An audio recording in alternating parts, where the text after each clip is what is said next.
know the deal. You know the drill. You're now tuned into the hottest internet radio show on the planet, Spitz McMan Radio. I am your facilitator, the voice of Baltimore hip-hop, Spitz McMan. And here at Real Talk, we don't just talk, we say something. And tonight we've been talking about business and personal shit. All right? And again, it's not business, always personal. That's just me. All right? But yeah, I got my special guest in the building. All right? The originator himself, my man Jaz-o. What's up with the thing that was on Vlad TV you had? Is that still going on, or is that, I don't watch all that stuff. I be on it, but I don't watch all of it. It's like I got so much stuff on the internet right now, like as far as interviews. Is she talking about when I mentioned the showcase tour, or is she talking about my little, quarrel with Homeboy? I think of course, I'm not going to stereotype, but she a female. She probably talking about your problems with Homeboy.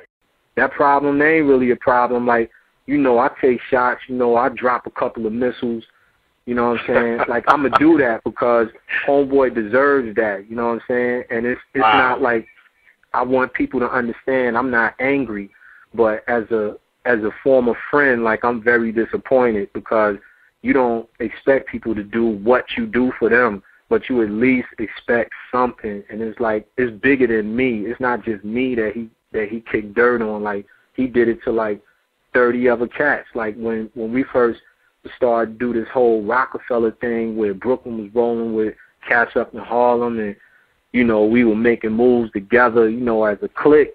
Right. It was almost 40 of us, and it's like now you don't see anybody. Like, everybody who was there, like they parted ways, or what have you. Like most if not all on bitter terms, and it's because of dude. And it's not so important that the world knows that. So it's not like a mission for me to let everybody know that. But once you kick dirt on me in public, like my kids listen to the radio, and I'm making reference to what he said on the Ludacris record, I do it for hip-hop. It's like, you ain't have to say that, dog. And to me, honestly, that shit ain't funny.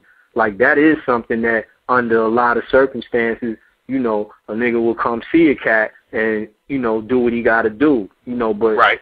we're in a bigger arena. Right. Our platform is too extended to right. do any of that. And he even mentioned it himself, like he talked about, the Biggie Pac situation, and, when in all actuality, it wasn't really them two cats. It was cats that were around them.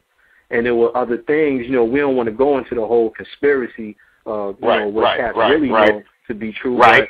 But it's like, he said he doesn't want, it's worth more than he said he has more to lose than just money and bling and cars and everything.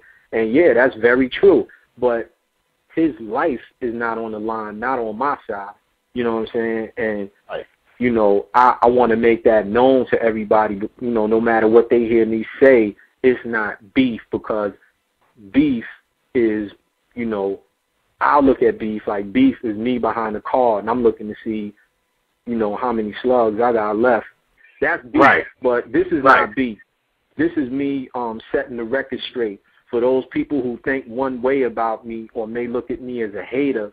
Can understand that it's not really about that. It's about the fact that certain frauds need to be, because, and it's not because he's a fraud, because there are many frauds in the game, but it's because it's frauds like him that are playing the gatekeeper for talent and for new ideas and new cats to come through, in the hip-hop genre that will regenerate and revitalize what we have. You know what I'm saying? It's cats like him, and to be honest, cats like him, cats like Puff. You know what I'm saying? These dudes, through their politics and through their connections, they put people on and they shut people down. Yeah, one point I've said in quiet, but I can't understand, and maybe you can help me out. Why the hell Meth wasn't pushed when his album came out, yo? That was like, I didn't even, Meth, when Meth was on Def Jam. This was the last Meth joint. You know why? because all the money was put into Jay's project. Jay had like his last 2 projects. He had like the super album covers that probably cost more than the CD and the music itself. That's what it was about. And there's these are the things that I know on a personal level of how he treated people for no good reason on numerous occasions that pisses me off and makes me feel like cats like him, he could stay where he is. I'm not telling anybody, oh, don't listen to any of his music. I'm exercising my constitutional right. And if anybody's saying, oh, you complaining, because I've heard that before. I'm like, yo, this country was built on somebody complaining. They said shit wasn't right, and it's like, we're going to make it right. So if I like that. You know what I'm saying? And nobody complains, I like that, yeah. Then how you going to change things? And another point I want to make is this hating thing. People have... You use that as a shield. That's a shield.